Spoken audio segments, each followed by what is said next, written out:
Setelah kemarin kita bikin engine wiring harness dari nol, nah sekarang kita masuk ke tahap yang paling deg-degan, yaitu melakukan namanya first cranking. Tapi sebelum kalian melakukan first cranking, itu ada beberapa tahapan yang harus kita lakukan terlebih dahulu supaya memastikan semuanya itu berjalan dengan sesuai dengan rencana. Wiringnya oke, kemudian kalian nyolokinnya ke tempat yang benar, semua engine sistemnya benar, coilnya waras, injektornya waras, semuanya dapat 12 volt dan lain-lain. Itu ada beberapa step yang harus kita lakukan, tapi aku nggak akan melakukan semuanya. Aku bakal lakuin yang inti-intinya aja, seperti trigger setup, sensor calibration, timing lock, dan quick idle tuning, supaya yang penting engine kalian itu bisa idle dengan waras dulu. Untuk tuning selanjutnya itu beda video. So, saya mau video kali ini kita akan membahas namanya trigger setup, sensor calibration, timing lock, dan quick idle tuning di mesin SR20DET ini di sasis S14. Ini wiringnya sudah terpasang semua, tinggal bismillah ya starter. Semoga hidup ya Allah, nggak ada apa-apa.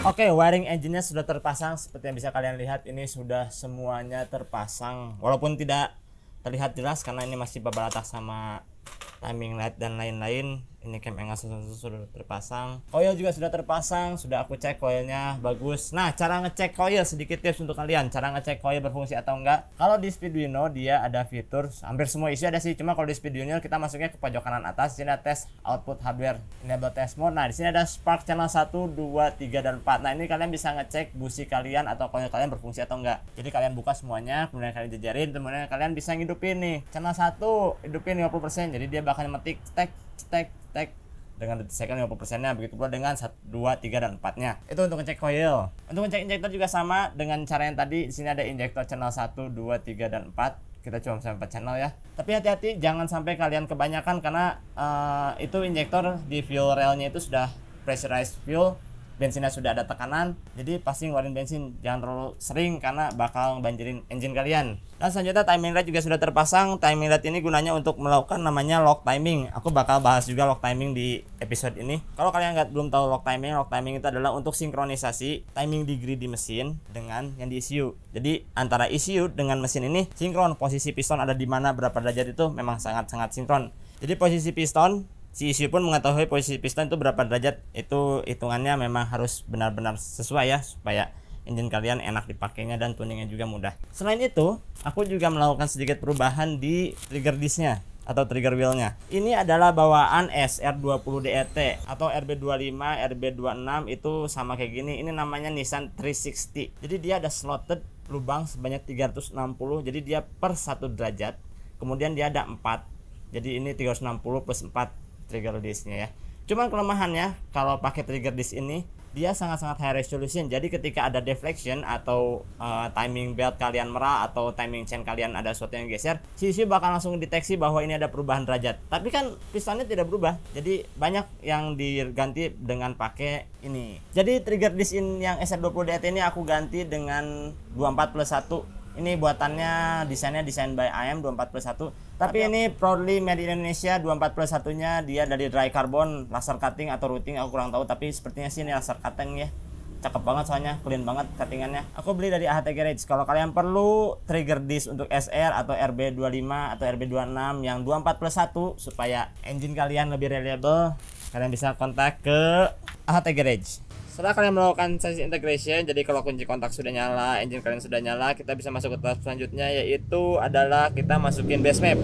Aku nggak bakalan bahas tentang bagaimana cara bikin base map karena itu mungkin agak sedikit berat dan lama. Tapi yang pasti kalian harus memahami bagaimana si VA-table itu berfungsi atau si VA-table itu bekerja, atau yang pasti sih kalian dapat signal RPM dari si ECU. Tapi yang pasti sih kalian bisa dapat signal RPM dari engine. Itu yang terpenting. Jadi yang pertama aku bakal liatin dulu VA table-nya untuk si S14 ini seperti apa. Kalian bisa lihat di sini tidak terlalu kasar, tidak terlalu smooth juga, tidak terlalu low juga. Ini VA table aku bikin dari 0 menurut based on my experience. Jadi ya kurang lebih segini sih harusnya bisa langsung hidup ya, tanpa harus dikocok-kocok atau gimana.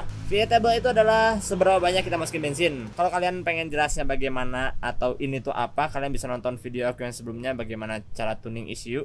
Di situ aku jelasin jelas banget dari A sampai Z bagaimana atau ini tuh apa. Selain VA table, kita juga harus bikin namanya ignition advance table. Ini adalah timing ignition kalian atau timing pengapian kalian. Ini juga aku buat tidak terlalu tinggi tapi tidak terlalu rendah juga. Jadi save pointnya segini. Ya menurut aku sih, kalau kalian ada yang lebih tahu save pointnya bagaimana, kalian tolong komentar di bawah. Nah, apa itu save point? Save point itu adalah titik aman di mana engine bisa hidup tapi tidak terlalu di-push. Bensin tidak terlalu kebanyakan, ignition tidak terlalu tinggi. Jadi asalkan mesin hidup, karena kita untuk hal ini hanya perlu sampai mesin hidup dan kita bisa idling aja. Selain itu, di sini juga kita harus tentukan untuk spark settingnya. Nah, spark setting ini S14 ini aku pakainya itu full sequential, ignitionnya full sequential, injektornya full sequential.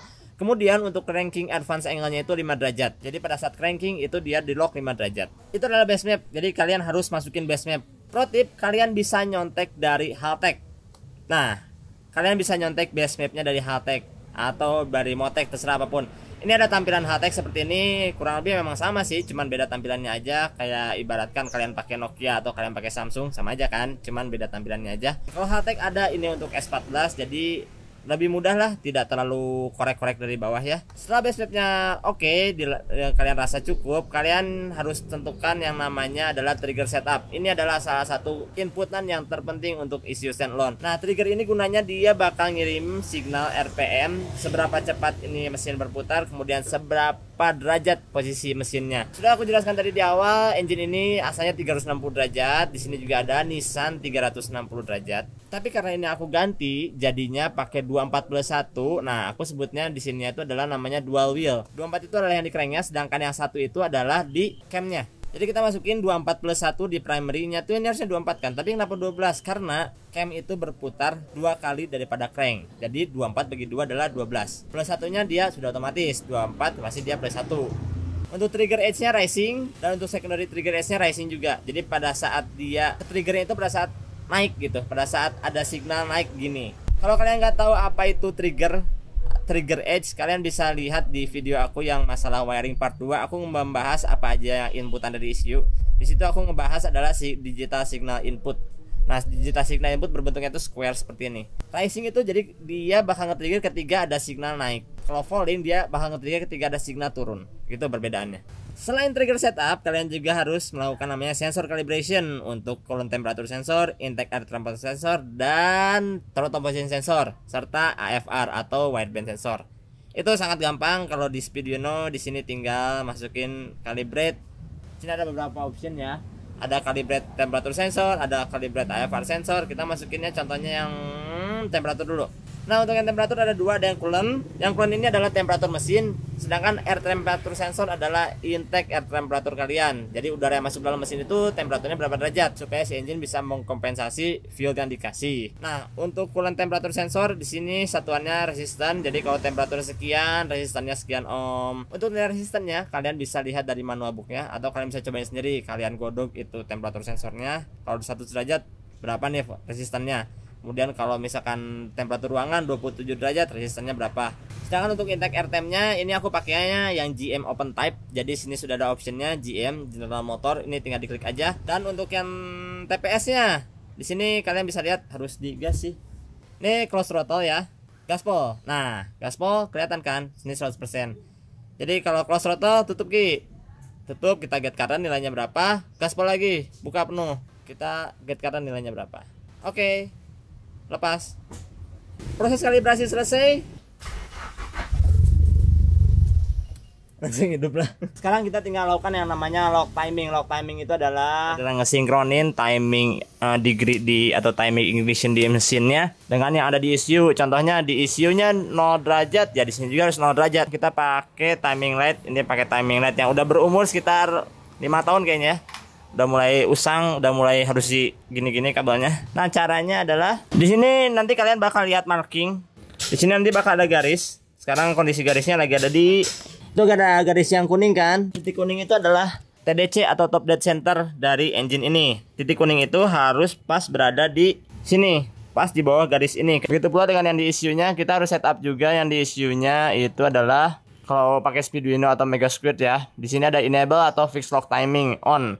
Jadi bagaimanapun kondisinya dia bakal ngikutin fixed angle degree, yaitu di sini aku setnya 0 derajat. Kondisi apapun di table dia bakal selalu 0 derajat. Ngerjainnya harus berdua karena harus ada yang starter satu, yang ngecek timingnya satu, asistennya lagi berem. Aku cobainnya ini timing locknya di cranking dulu karena akinya udah mulai lemah, jadi businya semua aku bukain. Relay fuel pump juga aku buka, jadi tidak ada bensin yang keluar sama sekali, dia hanya ignition aja. Bah.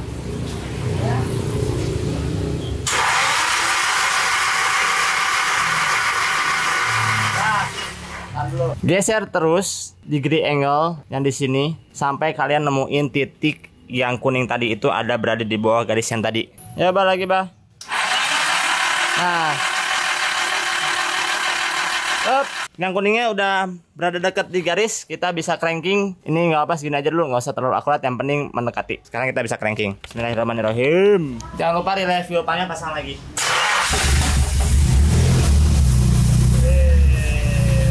Alhamdulillah.